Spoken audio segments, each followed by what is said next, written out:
Percepat pembangunan Wakil Presiden Gibran Rakabuming kunjungi Papua.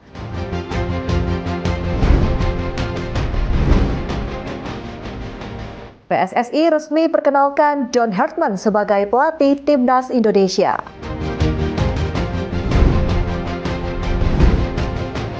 Puluhan rumah di Pandeglang rusak.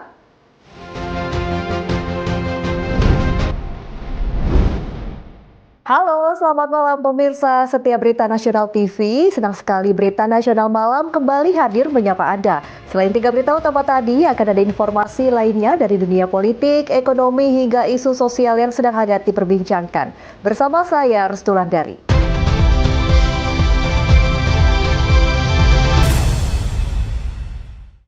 Kita langsung saja ke berita pertama pemirsa. Wakil Presiden Gibran Rakabuming Selasa pagi 13 Januari 2026 bertolak ke Papua untuk melakukan kunjungan kerja ke sejumlah wilayah sebagai bagian dari upaya pemerintah mendorong pembangunan yang inklusif, merata dan berkeadilan serta memastikan pelaksanaan program prioritas nasional berjalan optimal hingga ke wilayah timur Indonesia.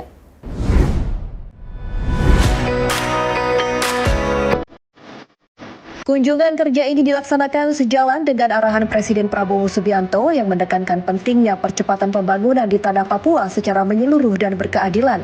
Mengawali rangkaian kunjungannya, Wapres menuju Kabupaten Biak Numfor, Provinsi Papua. Di Biak, Wapres dijadwalkan meninjau pelaksanaan program di sektor pendidikan dan perikanan serta menyapa langsung masyarakat setempat. Selanjutnya, Wapres melanjutkan perjalanan ke Wamena, Kabupaten Jayawijaya, Provinsi Papua Pegunungan. Di wilayah ini, Wapres akan berinteraksi dengan generasi muda, meninjau aktivitas ekonomi masyarakat, serta bersilaturahmi dengan unsur Forkompimda, tokoh agama, dan tokoh masyarakat. Melalui kunjungan kerja ini, Wapres menegaskan komitmen pemerintah untuk terus hadir di tanah Papua, memastikan pembangunan berjalan inklusif, serta mendorong peningkatan kualitas hidup masyarakat melalui penguatan sektor pendidikan, kesehatan, ekonomi, dan keamanan. Hadir mendampingi Wapres dalam kunjungan ini Kepala Staf Angkatan Darat Jenderal TNI Maruli Simanjuntak, Wakil Menteri Dalam Negeri Ripka Haluk, dan Ketua Komite Eksekutif Percepatan Pembangunan Otonomi Khusus Papua Felix Wanggai. Tim Liputan Berita Nasional TV.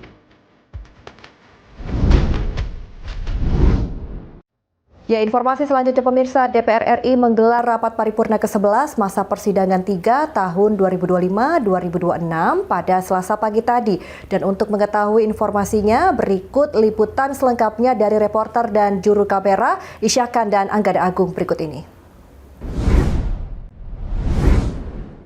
Ya pemirsa, pagi tadi DPR RI telah menggelar rapat paripurna ke-11 masa persidangan 3 tahun 2025-2026 di mana rapat digelar setelah masa reses sejak 9 Desember sampai dengan 12 Januari 2026 di mana usai membuka rapat paripurna ke-11 persidangan 3 tahun 2025-2026 Ketua DPR RI Puan Maharani juga mengatakan bahwa selain undang-undang ataupun revisi undang-undang pemilu ini belum dibahas karena baru saja dibukanya masa persidangan. Kemudian terkait dengan pemilihan kepala daerah yang rencananya akan dipilih langsung oleh DPRD, Puan Maharani juga mengatakan bahwa belum dibahas mengingat pemilihan kepala daerah ini masih lama digelar. Namun hingga saat ini pihak DPR RI juga terus membuka komunikasi dengan fraksi-fraksi lain soal pilkada yang rencananya akan dipilih oleh DPRD setempat. Dan pemirsa, terkait dengan kunjungan Presiden Republik Indonesia Prabowo Subianto ke Ibu Kota Nusantara kemarin dan mengenai status ke depan daripada IKN ini apakah akan tetap menjadi ibu kota begitu, pihak DPR RI juga saat ini masih terus menampung masukan ataupun juga informasi dari pemerintah terkait adanya kunjungan Presiden Republik Indonesia Prabowo Subianto ke Ibu Kota Nusantara. Dan pemirsa, berikut pernyataan dari Ketua DPR RI Puan Maharani. Revisi Undang-Undang Pemilu belum dibahas, ini baru pembukaan masa sidang, jadi kita akan lihat dulu situasi sesudah pembukaan ini bagaimana dari komisi terkait, kemudian terkait dengan Pak Prabowo mengunjungi IKN, tentu saja kita akan menampung masukan atau kemudian informasi yang nanti yang didapat dari pemerintah terkait dengan kunjungan Bapak Presiden. Mbak, selamat pagi, Putu dari Kompas TV. Ini kan kemarin PDI Perjuangan baru selesai rakernas, salah satu rekomendasinya kan juga akan membuka komunikasi dengan fraksi-fraksi lain soal pilkada dipilih DPRD. Nah, apakah itu juga nanti jadi salah satu pembahasan jelang pembahasan RUU Pemilu? Terima kasih.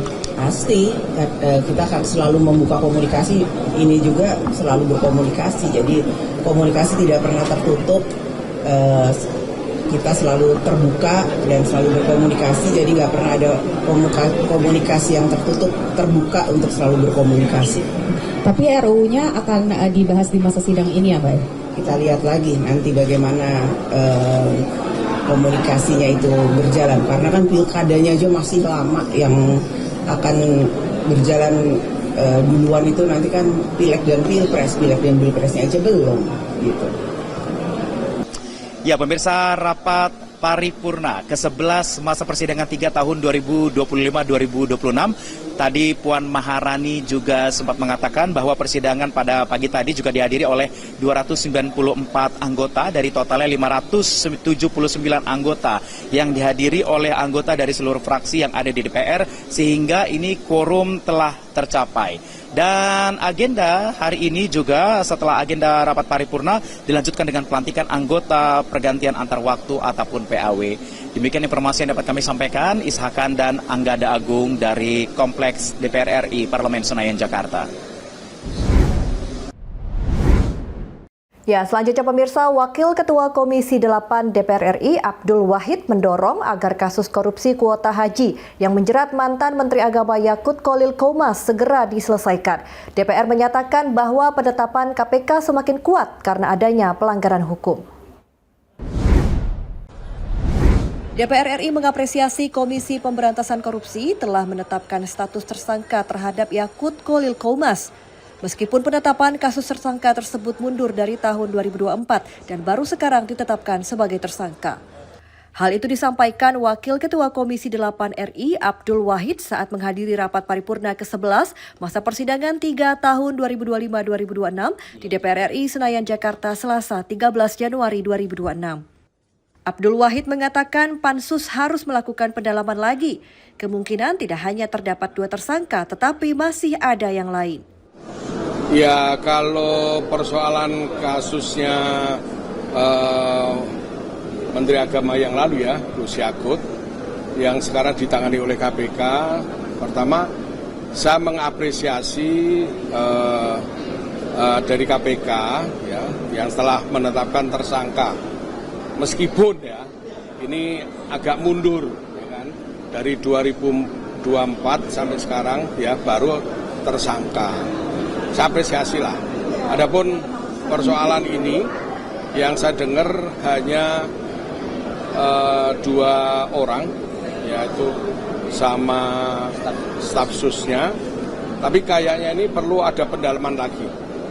Ya, yang sesuai dengan temuan di Pansus itu harus ada pendalaman lagi. Mungkin tidak hanya 2 tersangka, tapi juga ada yang lain. Begitu. Jadi ini harus dijelasin. Itu kemungkinan dengan sekarang ini belum ada penahanan, kemungkinan ya ini menunggu yang lain gitu loh. Jadi Diketahui Yakut Kholil Qomas resmi ditetapkan sebagai tersangka oleh KPK dalam kasus korupsi kuota haji di Kementerian Agama tahun 2024. Namun KPK belum melakukan penahanan. Dari Jakarta, Isyakan, Anggada Agung, Berita Nasional TV.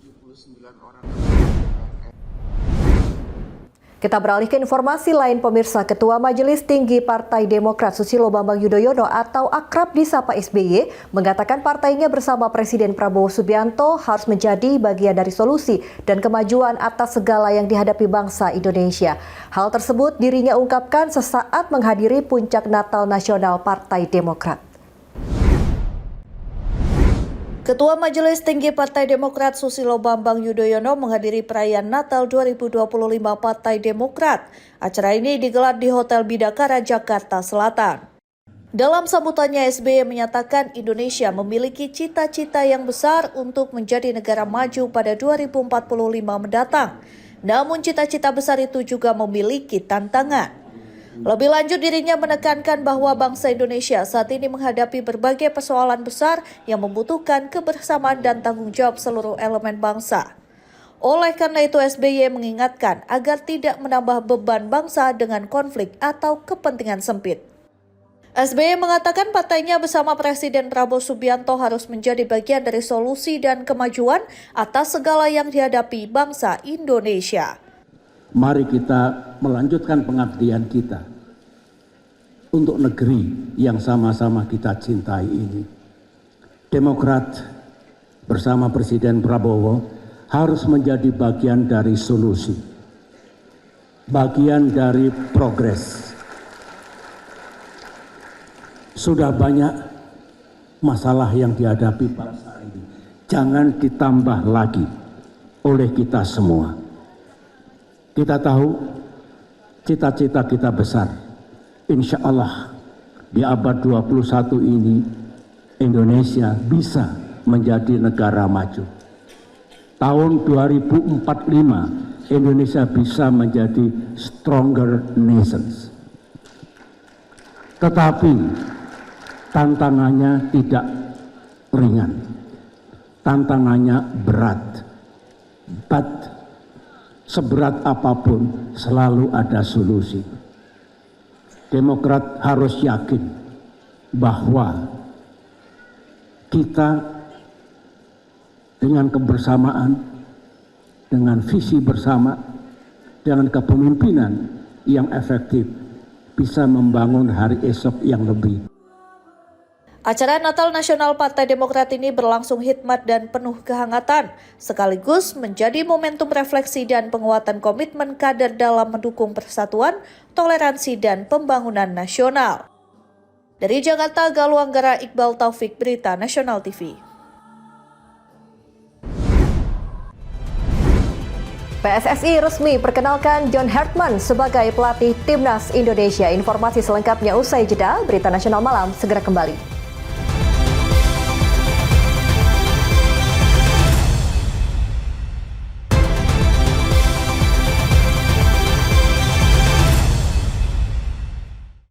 Anda kembali bersama kami di Berita Nasional Malam. Pemirsa, kabar terbaru datang dari sepak bola nasional. Persatuan Sepak Bola Seluruh Indonesia resmi memperkenalkan John Hartman sebagai pelatih baru Tim Nasional Indonesia. John Hartman dikenal sebagai pelatih berpengalaman di level internasional.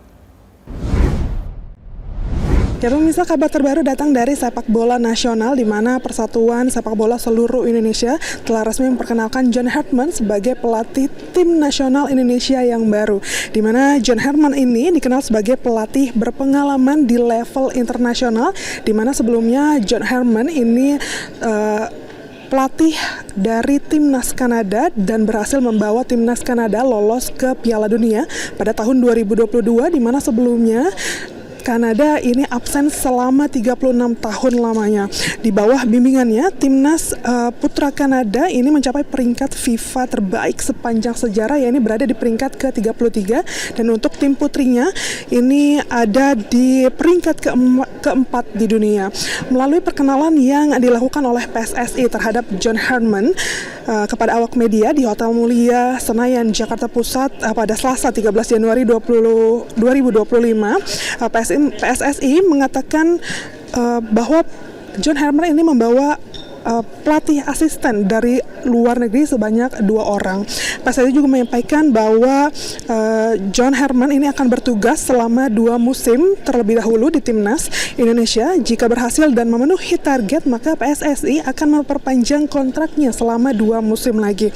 Tadi di dalam konferensi persnya, Coach Hartman menyampaikan akan membawa seluruh pengalaman internasional yang telah ia dapatkan selama ini, termasuk akan membawa Timnas Indonesia masuk ke dalam kualifikasi dunia, di mana memang ini memiliki target utama dalam melatih Timnas Indonesia, ini membawa Garuda Indonesia lolos ke Piala Dunia di tahun 2030 mendatang. Coach Hartman ternyata juga sudah mengamati bahwa Indonesia ini memiliki modal yang besar karena melihat adanya semangat dan kecintaan masyarakat yang luar biasa terhadap sepak bola. Tentunya ini menjadi kesempatan dan momen yang penting untuk membawa Timnas Indonesia tampil dan dihormati di kancah internasional. Dan PSSI dan seluruh rakyat Indonesia pencinta sepak bola menaruh harapan besar kepada sosok Coach Herman ini untuk membangun mentalitas juara, meningkatkan disiplin taktik para pemain sepak bola, serta memaksimalkan potensi pemain muda dan naturalisasi yang saat ini dimiliki oleh Timnas Indonesia. Demikian laporan kali ini dari Jakarta, Natasha Alko, Dewanata, Berita Nasional TV. Pelatih baru Timnas Indonesia, John Hartman, memberikan pandangan terkait komposisi skuad Garuda yang kini diwarnai kombinasi pemain diaspora dan talenta liga domestik. Coach Hartman menegaskan perbedaan latar belakang bukanlah hambatan, melainkan kekuatan utama.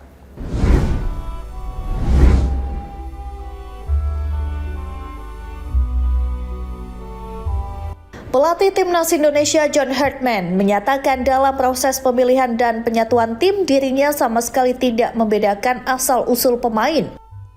Bagi pelatih asal Inggris ini kualitas dan visi di lapangan jauh lebih penting daripada status dokumen para pemain. Menurutnya keberagaman adalah hal yang lumrah dalam sepak bola modern yang sukses.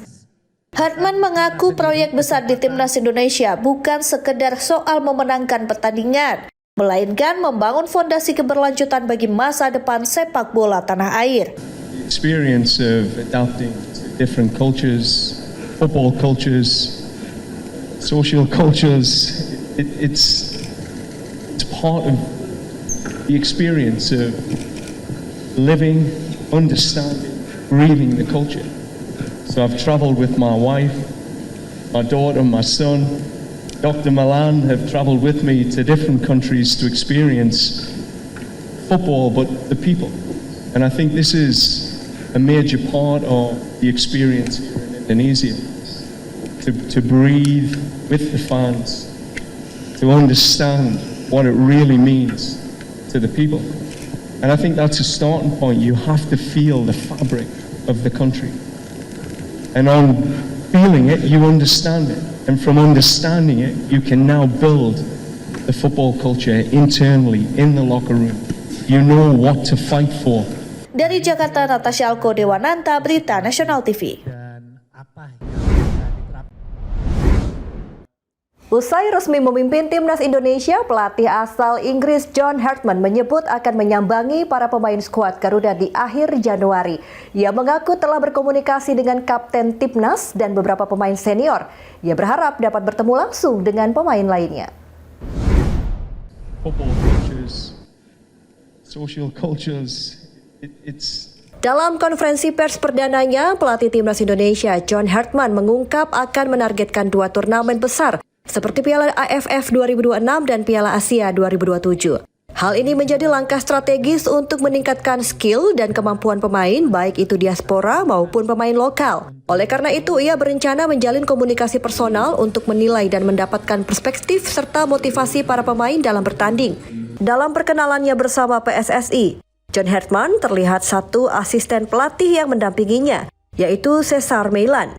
Namun Hartman belum memiliki tim kepelatihan yang lengkap.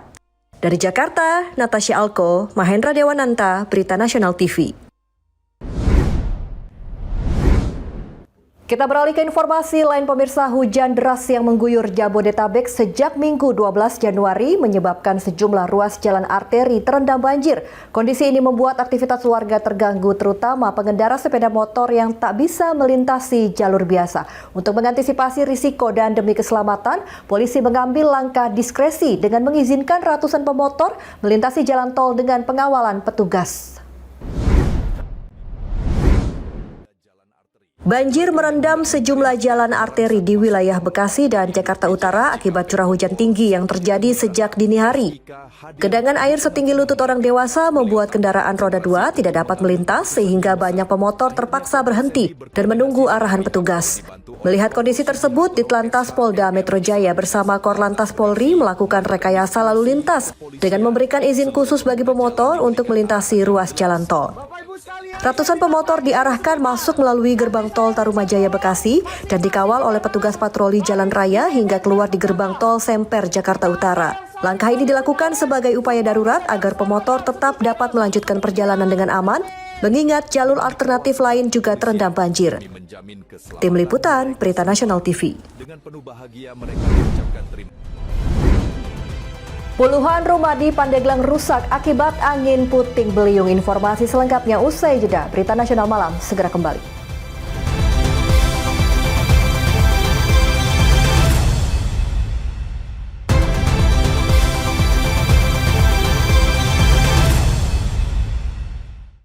Terima kasih Anda masih bersama kami di Berita Nasional Petang. Pemirsa, fenomena angin puting beliung menerjang kawasan pesisir Carita, Kabupaten Pandeglang, Banten pada Selasa pagi. Akibatnya puluhan rumah warga mengalami kerusakan serius pada bagian atap usai disapu angin kencang dan tertimpa pohon tumbang. Meski tidak memakan korban jiwa, insiden ini menyebabkan kerugian materi hingga belasan juta rupiah. Suasana di Kampung Kadu Kemis, Desa Banjarmasin, Kecamatan Carita, Kabupaten Pandeglang, Banten mendadak mencekam pada Selasa pagi. Sedikitnya 10 rumah warga mengalami kerusakan parah setelah disapu angin puting beliung. Mayoritas kerusakan terjadi pada bagian atap genteng yang berterbangan. Bahkan beberapa rumah rusak akibat tertimpa pohon yang tumbang, serta 1 unit kendaraan ringsek setelah tertimpa runtuhan atap rangka baja. Menurut keterangan warga, angin besar yang disertai hujan deras ini datang secara tiba-tiba sekitar pukul 7 pagi. Kencangnya hembusan angin langsung menghancurkan apapun yang dilewatinya. Pasca kejadian, warga bergotong royong membersihkan material reruntuhan dengan peralatan seadanya. Gitu, bisa diceritain Pak, anginnya seperti apa sih tadi? Angin puyuh, angin puting beliung. Oh gitu. Ya. Gimana itu? Kira jam 6:30 pagi tadi ya. Gitu. Terus rumah Bapak apa yang rusak nih Pak? Penteng ini pada jatuh ambruk. Jatuh ambruk ya. Ini nimpa mobil juga ya Pak? Iya. Kurang lebih di sini 10 rumahan. 10 rumahan ya. Nah, dampak. Menerima laporan tersebut, petugas dari Badan Penanggulangan Bencana Daerah dan Pemadam Kebakaran atau BPBD PK Kabupaten Pandeglang langsung diterjunkan ke lokasi untuk membantu proses evakuasi dan pembersihan. Informasi dari warga di sini, dari warga Kampung Kemis, Kadu Kemis, Desa Banjarmasin, ada 10 dan ada beberapa rumah yang tertimpa pohon juga yang sekarang lagi ditangani sama warga. Dan ada kendaraan juga, roda 4 sama tertimpa oleh atap itunya, atap gerasinya. Kerusakannya seperti apa Pak semuanya? Ya kerusakannya bervariasi, ada yang ringan, ada yang sedang gitu. Hingga saat ini petugas masih melakukan pendataan terkait total kerugian yang dialami warga. Masyarakat pun diimbau untuk tetap waspada, mengingat potensi cuaca ekstrim masih mungkin terjadi dalam beberapa hari ke depan. Dari Pandeglang, Banten, Tim Liputan, Berita Nasional TV. Kita beralih ke informasi lain pemirsa. Setelah 3 tahun masuk dalam daftar pencarian orang, M. Arifin, pelaku penyiraman air keras terhadap istrinya, akhirnya berhasil dibekuk oleh aparat kepolisian. Kasus apa? Penyiram cukup parah ya, habis itu wajahnya itu. Gara-gara apa? Aku tanya dulu. Direktorat Reserse Perlindungan Perempuan dan Anak serta Pemberantasan Perdagangan Orang Polda Sumatera Selatan berhasil menangkap pelaku penyiraman air keras terhadap seorang wanita. Pelaku ditangkap saat sedang bekerja di kawasan Keramasan, Kertapati, Palembang. Pelaku M. Arifin yang merupakan pelaku penyiraman air keras terhadap istrinya sendiri yang terjadi di Jalan Pasundan, Kalidoni, Palembang pada Jumat 10 Maret 2023 lalu. Akibat aksi kejinya itu, korban mengalami luka bakar parah mencapai 90% di bagian wajah. Usai melakukan aksinya, pelaku melarikan diri dan menjadi daftar pencarian orang atau DPO oleh pihak kepolisian. Kasubdit PPA PPO Ditreskrimum Polda Sumsel AKBP Rizka Aprianti membenarkan penangkapan pelaku dan penangkapan tersebut merupakan hasil pengembangan dan penyelidikan intensif terhadap kasus yang sempat menyita perhatian publik. Dan untuk motif utama pelaku cemburu terhadap korban dan ditambah persoalan ekonomi. Sementara kami kenakan kasus penganiayaan dan atau kekerasan dalam rumah tangga sebagaimana dimaksud dalam pasal 351 ayat 2 KUHP, sebagaimana diubah dan ditambah dalam pasal 466 ayat 2 KUHP dan atau pasal 44 ayat 2 Undang-Undang Nomor 23 Tahun 2004 tentang penghapusan kekerasan dalam rumah tangga. Sementara itu pelaku mengaku nekat melakukan penyiraman air keras lantaran karena emosi dan sakit hati terhadap korban dan sering diperlakukan tidak baik oleh sang istri. Itu permasalahannya motifnya apa? Ini Pak, dia tempatnya masuk ke lanang. Masuk ke apa? Lanang. Oh, terus? Sudah tu aku galak sering tak diinjak makan kalau 2 hari, 3 hari galak Pak. Buka pintu lah dibukainnya galak tidur sana sini aku Pak. Setelah dari itu kejadian itu malam sore kau melakukan? Pagi Pak. Pagi. Lagi apa dia pas kau siram? Sama-sama jualan Pak. Dia lagi jualan? Yo, sama-sama jual kemplang kami itu Pak. Sama-sama jual kemplang di mana Pak? Di Saat ini pelaku telah diamankan di Mapolda Sumatera Selatan untuk menjalani proses hukum lebih lanjut. Sementara korban masih menjalani perawatan akibat luka permanen yang dialaminya. Dari Palembang, Sumatera Selatan, Tim Liputan Berita Nasional TV.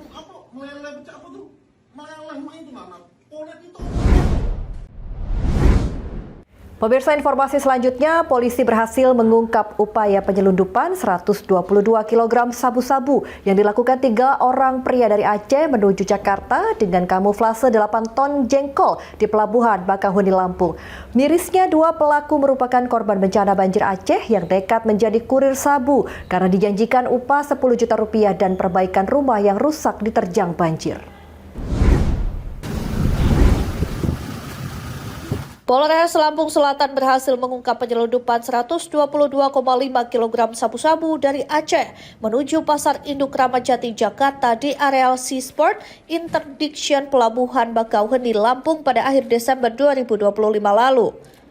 Penyelundupan dilakukan oleh 3 orang pria berinisial WS, R dan S menggunakan mobil truk cold diesel yang dikamuflase dalam muatan 8 ton jengkol. Kapolda Lampung Irjen Pol Helvi Asegaf menyebut modus kamuflase sabu yang dikemas 114 paket ini dilakukan secara terencana untuk mengecoh petugas. Jika ditotal nilai ekonomi 122,5 kg barang bukti sabu-sabu ditaksir mencapai 122,5 miliar rupiah. Dari hasil pemeriksaan tersangka WS mengaku dikendalikan bandar besar berinisial SEM yang saat ini telah ditetapkan DPO. WS bertindak sebagai pengawal dan pengendali pengiriman dengan imbalan 100 juta rupiah. Sementara tersangka R dan S merupakan korban bencana banjir Aceh yang nekat menjadi kurir 122,5 kg sabu lantaran dijanjikan upah 10 juta rupiah serta bantuan perbaikan rumah oleh tersangka WS. Tersebut dari Aceh ke Pasar Induk Ramadjati, Jakarta. Adapun yang memerintahkan TSK WS adalah seorang bernama SEM yang dijanjikan dengan upah sebesar 100 juta rupiah. Dan baru pertama kali tersangka WS melakukan pekerjaan mengawal narkotika jenis sabu tersebut. Kemudian R berperan membawa kol diesel yang dikamuflase bermuatan jengkol seberat 8 ton yang di bawahnya terdapat narkotika jenis sabu dari Aceh menuju Pasar Induk Ramadjati, Jakarta. Saat ini polisi masih melakukan pengembangan untuk mengungkap bandar besar di balik penyelundupan 122,5 kg sabu-sabu tersebut. Sementara ketiga tersangka dijerat Undang-Undang Narkotika dengan ancaman hukuman mati. Dari Lampung Selatan, Tim Liputan Berita Nasional TV.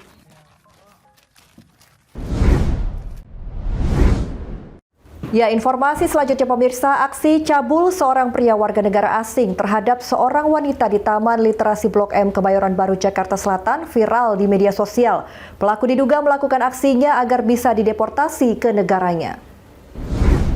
Tadi dia di sini nih, dari sini dia bawa tas, pakai topi. Iya yang itu tuh, orang yang itu tuh, orang yang itu Pak, orang yang itu Pak, dia ngeluarin burungnya dia Pak.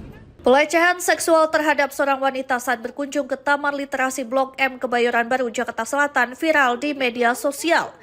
Dalam video viral, pelaku yang merupakan seorang warga negara asing diketahui memamerkan alat kelaminnya sambil terus memanggil sang wanita. Khawatir akan perilaku yang bisa membahayakan dirinya, korban pun melaporkan pria WNA tersebut ke pihak keamanan taman. Pelaku yang sempat diamankan sayangnya harus dilepas karena korban enggan menjalani proses laporan ke pihak kepolisian. Pihak imigrasi ada, pihak Sudin ada, dari pihak kepolisian Kebayoran dan kepolisian Polres. Dari Jakarta, Polres. ya, Jakarta Selatan juga. Tahu saya sih itu. Bang, untuk mencegah kejadian serupa ini di tingkat pengamanan di Taman Literasi sendiri seperti apa, Bang? Dari pengunjung sendiri sih menurut saya dari pribadi nih kayak pakaian tuh jangan terlalu terbuka lah. Himbauannya gitu ya, Bang. Himbauan untuk pengunjung dan Bang, kalau ada kejadian yang serupa.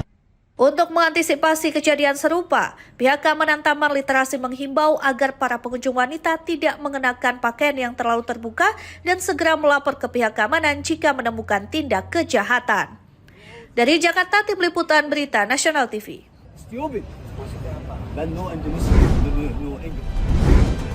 Pensiunan ASN tewas terseret arus air. Informasi selengkapnya usai jeda. Berita Nasional Malam segera kembali.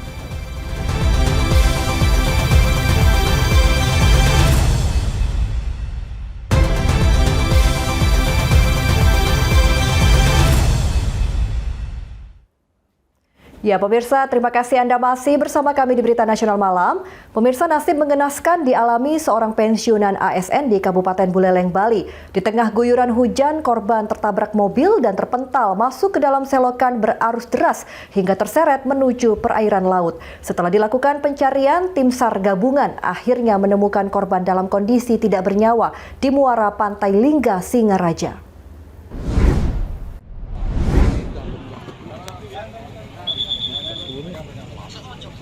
Setelah mendapat laporan hilangnya Made Serina, pensiunan ASN berusia 59 tahun, tim SAR gabungan segera melakukan pencarian dengan menyisir selokan di sekitar Simpang 4, Jalan Laksamana dan Jalan Kibarak Panji, Kota Singaraja, Buleleng, Bali. Korban diperkirakan terpental masuk ke dalam selokan berarus deras setelah sepeda motor yang dikendarainya mengalami kecelakaan ketika berpapasan dengan mobil. Meski sudah melakukan penyisiran dengan menyusuri saluran drainase dari Simpang 4 Panji hingga kawasan Jalan Ahmad Yani, keberadaan korban belum juga ditemukan. Tim SAR gabungan akhirnya memperluas wilayah pencarian hingga ke kawasan Pantai Penimbangan. Regu lainnya juga ditugaskan melakukan pencarian dengan menyusuri aliran drainase dari Simpang 4 Panji ke arah barat menuju wilayah Desa Pemaron. Jelang sore hari, tim SAR menerima informasi adanya temuan jenazah di muara Pantai Lingga, Kelurahan Banyu Asri.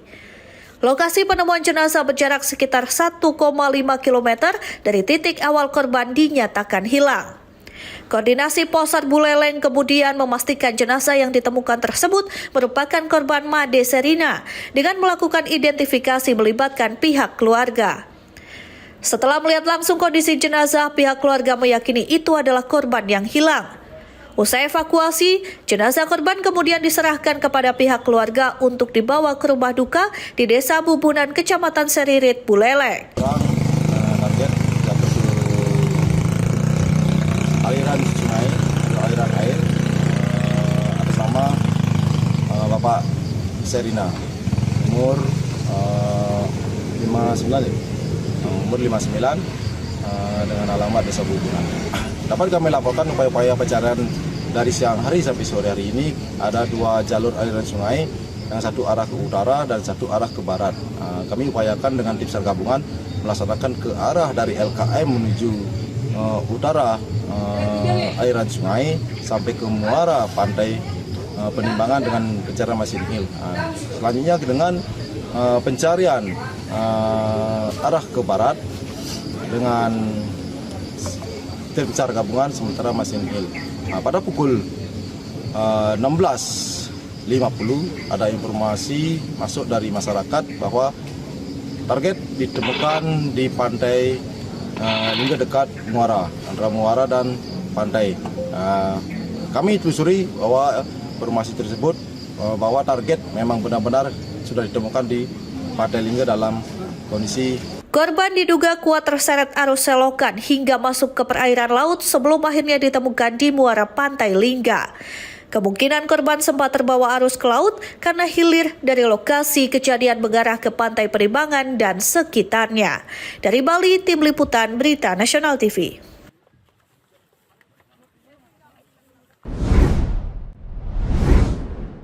Informasi selanjutnya pemirsa, seorang wanita yang baru saja melahirkan terpaksa harus mengungsi akibat rumahnya terdampak longsor di kawasan Tapos, Kota Depok.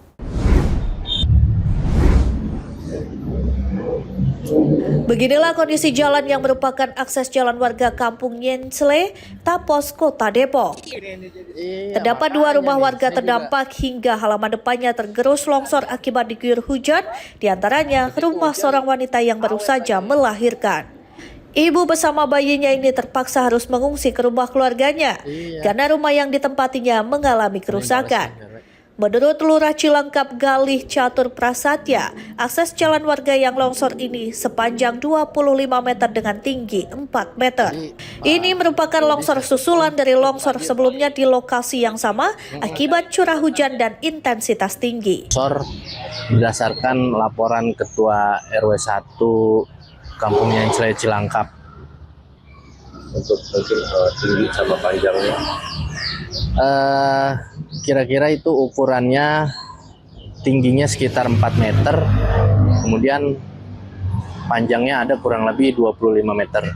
Itu akibat apa sih? Ya pertama memang sebelumnya itu kan longsor, kemudian ditambah curah hujan yang tidak menentu, jadi lama-lama semakin terkikis. Pihak kelurahan akan segera melaporkan peristiwa ini kepada pihak terkait agar dapat ditindaklanjuti. Dari Depok, Jawa Barat, Tim Liputan Berita Nasional TV. Teriakan histeris seorang karyawan puskesmas berhasil menggagalkan upaya pencurian sepeda motor yang terjadi di halaman parkir Puskesmas Mandirancan, Kabupaten Kuningan, Jawa Barat. Aksi pencuri tergolong nekat lantaran berlangsung di siang bolong saat puskesmas masih berjalan.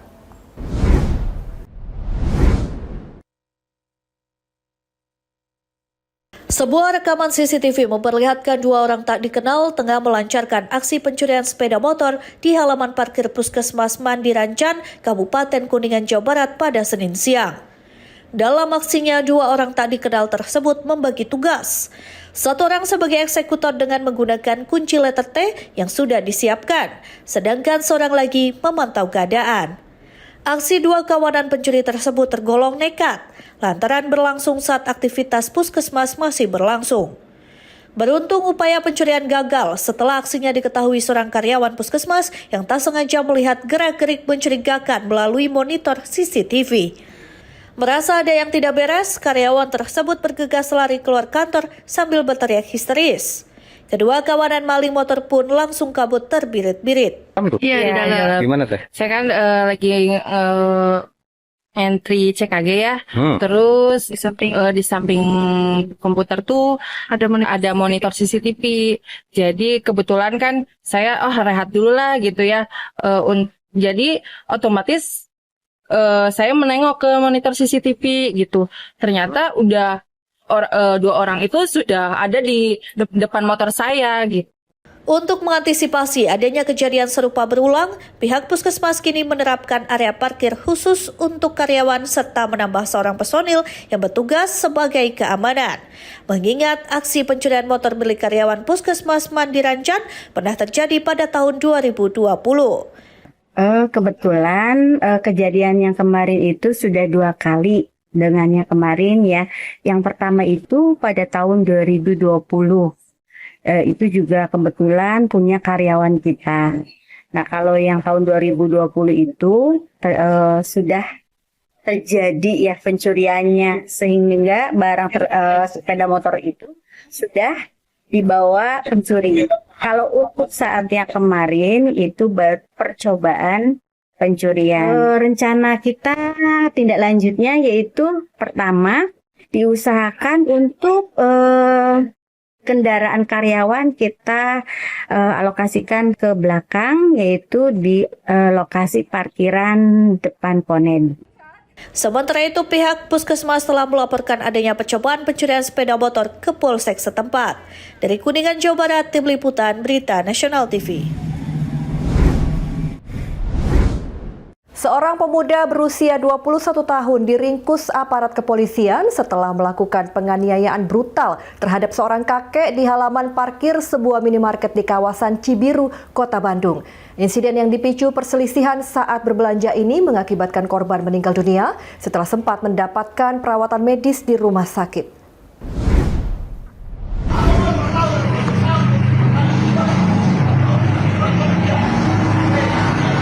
Peristiwa berdarah ini terjadi di halaman parkir Alfamart, Bundaran Cibiru, Jalan AH Nasution, Kecamatan Panyilekan pada Selasa dini hari lalu. Pelaku yang diketahui berinisial DRW, warga Kabupaten Bogor, diduga naik pitam setelah ditegur saat sedang berbelanja. Berdasarkan keterangan polisi, pelaku memasukkan sejumlah barang belanjaan ke dalam jaketnya tanpa menggunakan keranjang yang telah disediakan.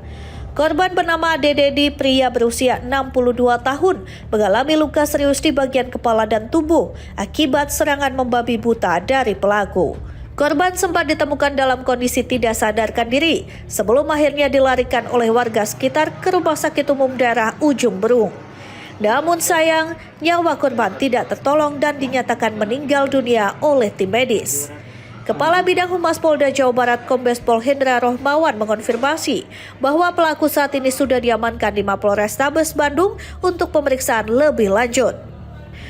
Polisi juga telah mengumpulkan sejumlah barang bukti termasuk rekaman kamera pengawas atau CCTV di lokasi kejadian guna melengkapi berkas penyidikan kasus penganiayaan maut tersebut. Tim Liputan Berita Nasional TV.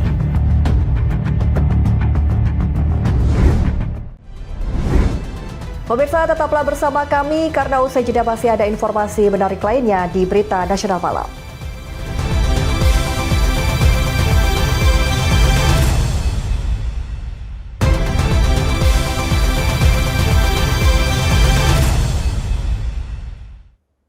Anda kembali bersama kami di Berita Nasional Malam. Pemirsa, Dewan Pimpinan Pusat Partai Demokrat menggelar perayaan Natal Nasional 2025. Momentum Natal ini dimanfaatkan sebagai ajakan untuk memperkuat persatuan nasional serta meneguhkan komitmen kemanusiaan di tengah berbagai tantangan bangsa.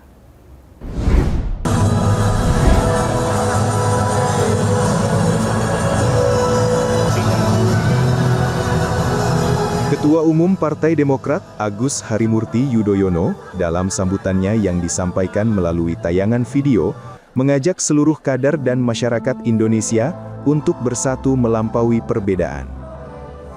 AHY secara khusus menyoroti pentingnya kepedulian terhadap masyarakat yang terdampak bencana alam di sejumlah wilayah Sumatera seperti Aceh, Sumatera Barat, dan Sumatera Utara. Meski tidak hadir secara langsung karena mendampingi Presiden Prabowo Subianto dalam agenda kenegaraan di Kalimantan Timur, AHY juga mengajak seluruh anak bangsa untuk bersatu mengawal pembangunan nasional. Meski AHY berhalangan hadir, acara tetap dihadiri oleh para pimpinan utama Partai Demokrat, di antaranya Susilo Bambang Yudhoyono selaku Ketua Majelis Tinggi Partai Demokrat, Sekjen DPP Herman Khairon, serta sejumlah kader yang menjabat sebagai menteri dan wakil menteri dalam Kabinet Presiden Prabowo Subianto. Dari Jakarta, Galuh Anggara, Iqbal Taufik, Berita Nasional TV.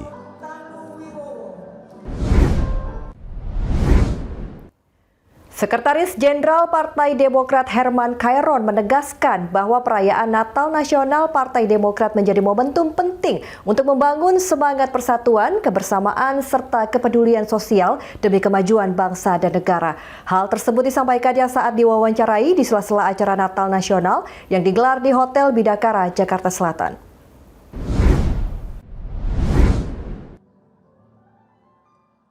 Sekjen Partai Demokrat Herman Khairon mengungkapkan bahwa di tengah situasi bangsa yang masih menghadapi berbagai bencana alam, Partai Demokrat berkomitmen untuk terus mendorong kadernya agar peduli dan berbagi kepada masyarakat yang terdampak. Rangkaian Natal bersama Partai Demokrat tahun ini tidak hanya diisi dengan kegiatan ibadah dan perayaan, tetapi juga diawali dengan aksi nyata berupa penyaluran bantuan bagi para korban bencana alam. Dirinya juga menyoroti makna doa bersama lintas agama yang digelar dalam acara tersebut sebagai simbol harapan agar Indonesia ke depan menjadi negara yang lebih baik dan terhindar dari berbagai bencana. Selain itu, Partai Demokrat juga melakukan kegiatan sosial dengan berbagi kepada 10 yayasan sebagai bagian dari rangkaian perayaan Natal tahun ini, serta berbagai kegiatan sosial lainnya. Termasuk dalam kegiatan Natal bersama hari ini, kami juga mendahului dengan kegiatan-kegiatan yang salah satunya adalah untuk memberikan bantuan kepada para korban bencana alam. Yang kemudian kami juga susul dengan berbagi dan peduli di 10 yayasan dan tentu kegiatan-kegiatan lainnya yang ini merupakan rangkaian dari Natal bersama Partai Demokrat pada tahun ini. Kami juga ke depan akan merayakan berbagai kegiatan Hari Besar Keagamaan yang tentu ini dalam rangka untuk membangun kebersamaan dan kesadaran bahwa negara ini tentu harus terus dipupuk, dibina rasa persatuan dan kesatuan. Kebinekaan adalah kekayaan negeri kita ini. Oleh karenanya hari ini saya kira kita dapat melihat tadi bagaimana doa bersama para tokoh-tokoh agama juga mendoakan agar negara kita ke depan lebih baik dan terhindar dari berbagai bencana. Acara Natal Nasional Partai Demokrat ini berlangsung hikmat dan penuh kehangatan, sekaligus menjadi momentum refleksi dan penguatan komitmen kader dalam mendukung persatuan, toleransi, dan pembangunan nasional. Dari Jakarta, Galuh Anggara, Iqbal Taufik, Berita Nasional TV. Ya pemirsa, demikian Berita Nasional telah menemani Anda. Saya Rustulan dari beserta kru yang bertugas pamit undur diri. Selamat malam, selamat beristirahat, dan sampai jumpa.